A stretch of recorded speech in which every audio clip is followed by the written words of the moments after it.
And what I want to give you today is my top 6. These are the top 6 qualities that I'm currently working on in my life to help me become a better public speaker. Of course, you can Google top qualities or essential qualities of a public speaker, and there are hundreds of them. But what I want to give you today is my top 6. So number 1, you ready to go? Number 1, self-awareness. Self-awareness. Being aware of who you are. This is about knowing your strengths and your weaknesses and being able to maximize them in your presentation. It's an interesting exercise to identify in your own life those personality traits that are unique to you. Those mannerisms, those quirky actions or sayings, being able to identify them and intentionally sharpen them so that you can use them to your advantage.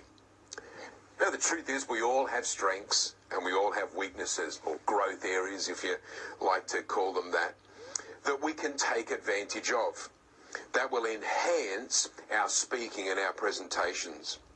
You know, the truth is our strengths and our weaknesses, if we can identify them and use them in our presentations, this is what we can use to draw people in, to engage people, and to keep people interested and with us throughout the presentation. Just being aware of yourself. You know, I have a friend who goes by the nickname of the Smiling Assassin.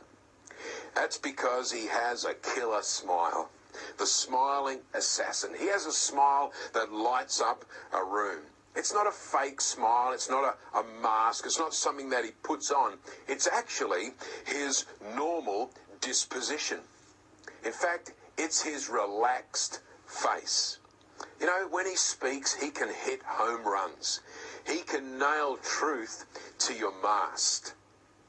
And you actually find yourself willingly receiving it. You find yourself being hit with these truths, and it's as if you're the only person in the room, and you receive it. It's kind of like, guilty, Your Honor, you've nailed me. And he has this irresistible smile about him, the Smiling Assassin. I talked to him about it, and he's well aware of his smile. He's well aware how he uses his smile in his communication, in his presentations, and he can drive home those tough points. He can drive home that revelation, and he does it all the while smiling like a Cheshire cat. I wonder what strengths you have. What insecurities, what negatives do you have that can be turned around to captivate people's attention? I think of people like Nick Kujak. Have you heard him speak? Do you know who I'm talking about? An Aussie guy who has no arms, no legs. No arms, no legs. He says of himself, no arms, no legs, no worries.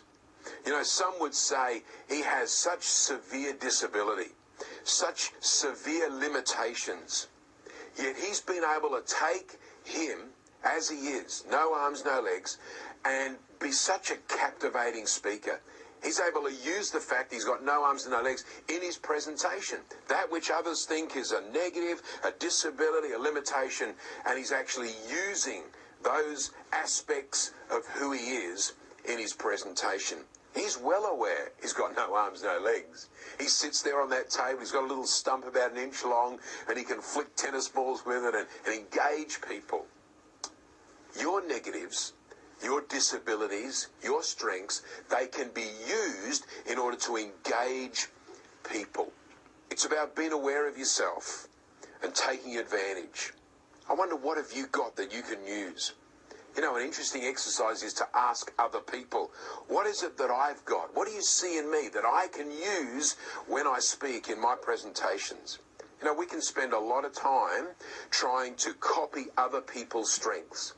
Or we can take what we've got. We can look within ourselves, look what we've got, and use that. Sharpen those strengths, sharpen those negatives and those weaknesses, and use them in your presentation. You've got to know who you are. You've got to be aware of yourself. Number 2, generosity. I love this. Now, I'm not talking about money. Thankfully, there's a lot more to generosity than money. I want to be generous with my money, but what I want to be is a generous speaker. I want to be generous with the knowledge that I have. I want to be generous with the wisdom that I have. I want to be generous with my understandings on a particular theme or topic. I want to be generous with my experiences. I want to be generous with the information and the revelation that I have gained over the years.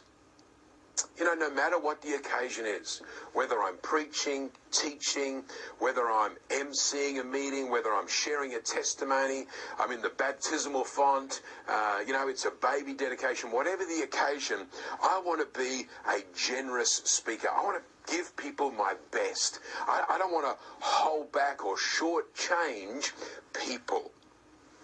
You know, I'm well aware that no matter the platform, in every audience, there are people who are needing answers and solutions to real life challenges.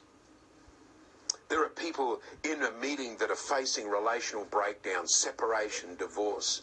There are business people that are facing bankruptcy. There are people that are unemployed, people with terminal illnesses. There are people that are experiencing bullying at school or in the workplace.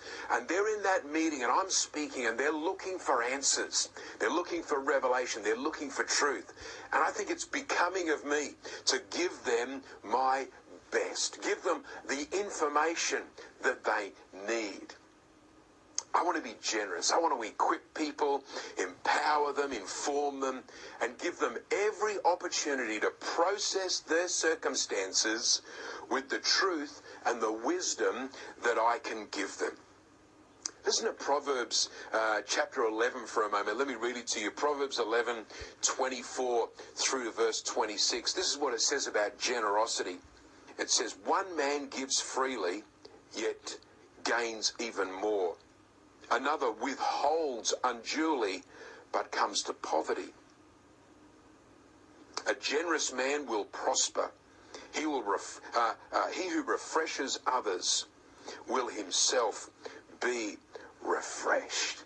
I want to be a refresher of others. I want to be generous and give people my best. I want to be liberal. I want to give people my best research. I also want to give people my time. Be generous in my time before a meeting and after a meeting. Don't be aloof, but be with people and engage with people. Talk with people. Give them your best. Be generous. Be a generous speaker. Number 3, humor. Humor. Number 1, self-awareness. Number 2, generosity. Number 3, the third quality that I think is imperative for all speakers to develop is humor. Now, I can hear you saying this as I'm speaking. I hear you say, Jeremy, I'm not a funny person. I can't make people laugh. I'm not a comedian. I can't tell jokes. Well, I've got good news for you. Because humor is so much broader than this. It's not all about laughter. It's not about making people laugh and rolling in the aisles with laughter. Humor is not about the quality of being funny. Rather, it's about having a sense of humor. I want to talk about having a sense of humor. We use that phrase, don't we? Oh, she's got a great sense of humor. A sense of humor. You see, I'm talking about the ability to be able to create an atmosphere through the use of humor. Humor is a tool. It's not an end in itself. People tell me I'm a funny guy. They say, Jeremy, you're funny. You can make people laugh. I don't actually see myself as a funny person. But what I know that I do have is a humorous disposition. What I know that I do have is an ability to find humor in almost all circumstances and then be able to use that humor to my advantage in a presentation. I remember once I was being introduced to speak, and as they were introducing me, I kind of ran up onto the platform. There was about a dozen steps, and when I got to the top step, I fell over. Well, my Bible went this way, and my notes went this way, and somehow, just instinctively, I turned that fall into a commando roll. And I rolled over and then I stood up in the ready position. And I guess people thought it was funny. They saw the humorous side in it. And The funny thing is, I've actually deliberately done it since then. It just seems to be, yeah, I guess it works, but, you know, people can see the humorous side in it. And Bill Cosby says of humour, through humour, you can soften some of the worst blows that life delivers. And once you find humour, no matter how painful your situation might be, you can survive it. You know, humour, it can break down barriers. It can break through tension, through fear, through anxiety, through the unknown. It can actually relax people. It can break through people's defensive positions that they put up. You know, they have their arms folded and a stout look on their face. Humour can break through that. Humour for many people is a coping mechanism. I know my wife and I, when we were exchanging our vows to each other on our wedding day, we were just laughing, you know. It's not that it was funny, it was just a coping mechanism. I was nervous, she was nervous, but we found and located some humour in that, and it just relaxed us. It is relaxing, humour. I actually find humour energises me in a presentation while I'm speaking. Actually helps me and sort of gives me that sort of a pick up and away I go. I have found for me, and I guess it's a matter of finding how you can best use humour, but for me the best humour is self-effacing humour. I'm actually happy to make a fool of myself. I'm happy to make light of myself and use myself. You know, I've discovered that I shouldn't, and neither should you, take yourself too seriously. Find humour. Find humour, locate it, and add it to your presentation. Whether it's a humorous story, an action, somebody heckling you, or, you know, jeering you, you can use that in your presentation. So find humour. Number 4, authenticity. I like this. Being authentic. Authenticity. I'd encourage you, be a speaker who is authentic. Be real. Be genuine. Be veritable. Let me put it this way, be original. I'd like to connect authenticity to 4 key qualities. In fact, I find that authenticity is outworked in a constant display of these 4 qualities. Number 1, humility. Number 2, integrity. Number 3, vulnerability. And number 4, security. Firstly, humility. And I've decided that I never want to be a person who projects a sense of superiority. I don't want to project a sense of being clever. You know, nobody likes a know-it-all, especially one with a microphone. I actually find 2 things about humility. Firstly, humility is an enduring quality. It actually draws people in, as opposed to pride, which repels people. Humility is an enduring quality. It draws people in. You know, one of the challenges with humility is if at some stage your stage gets larger, you are more well known and invitations increase and the audiences are larger, people start to put you on a pedestal. You know, we had a guy in college that he would always say to me, Jeremy, you know, don't put me on a pedestal. I used to laugh to myself. I'd think, you're the last person I'd put on a pedestal. But, you know, people are fickle and they'll put you up and they'll revere you and worship you, adore you. You know, I had a lady say to me once, Jeremy, I could listen to you all day. I thought to myself, I'd be bored after 20 minutes listening to myself. But, you know, it's how you respond when your stage increases, how you respond when the invitations come in and you begin to, you know, gain popularity. It's at those times, don't step up onto that pedestal that people are putting on you, but rather keep your feet on the ground. Stay grounded. Number 2, integrity. Integrity for a speaker is all about honesty. It's about being true. For example, it's about acknowledging your research. It's about giving credit for your content where it's due. Integrity is about honour. It's about speaking the truth without judgment. Integrity is about speaking the truth and not manipulating people.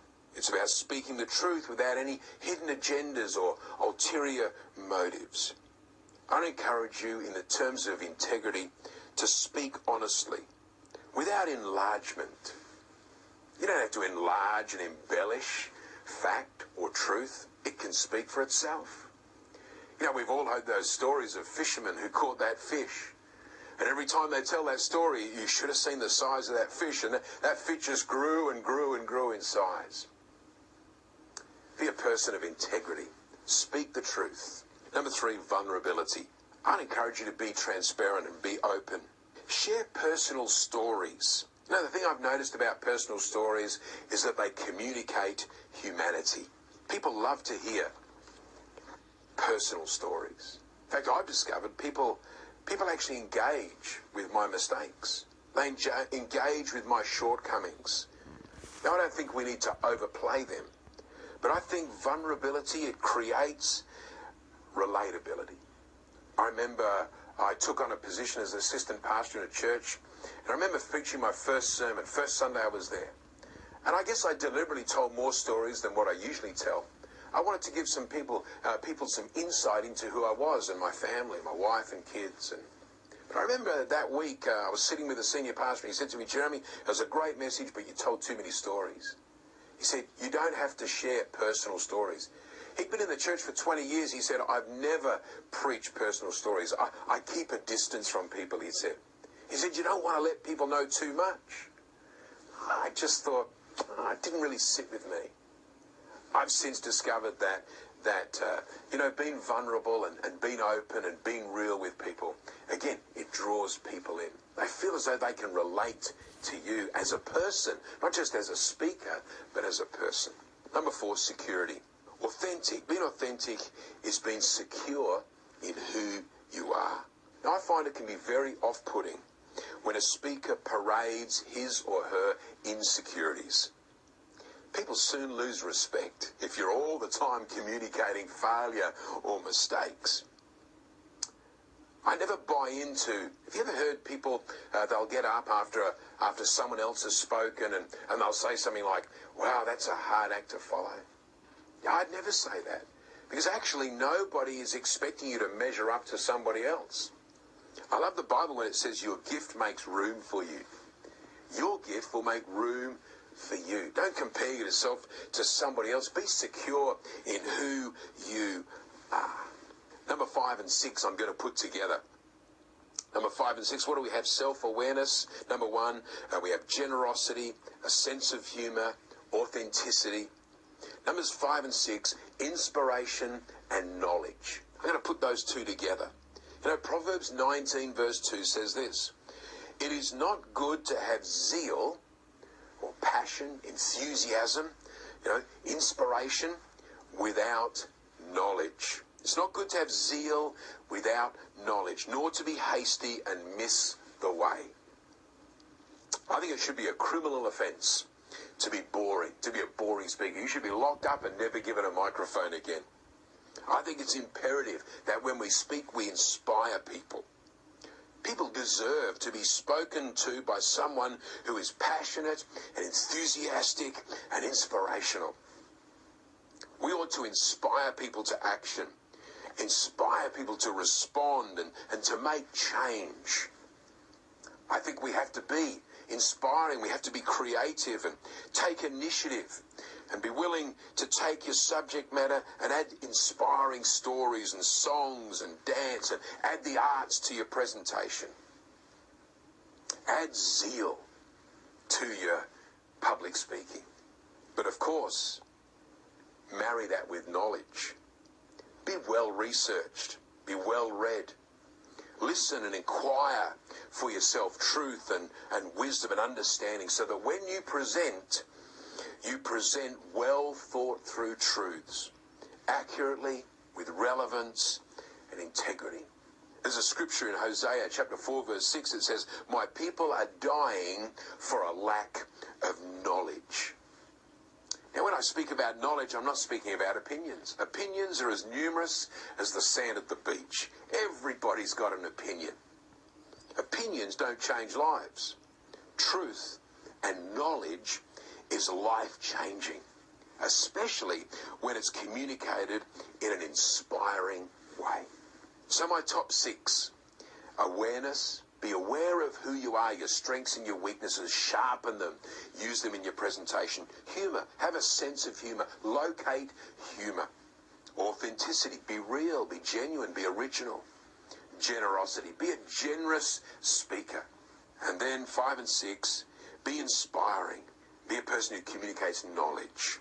I think if you develop these top 6, you'll get plenty of invitations to speak. God bless you.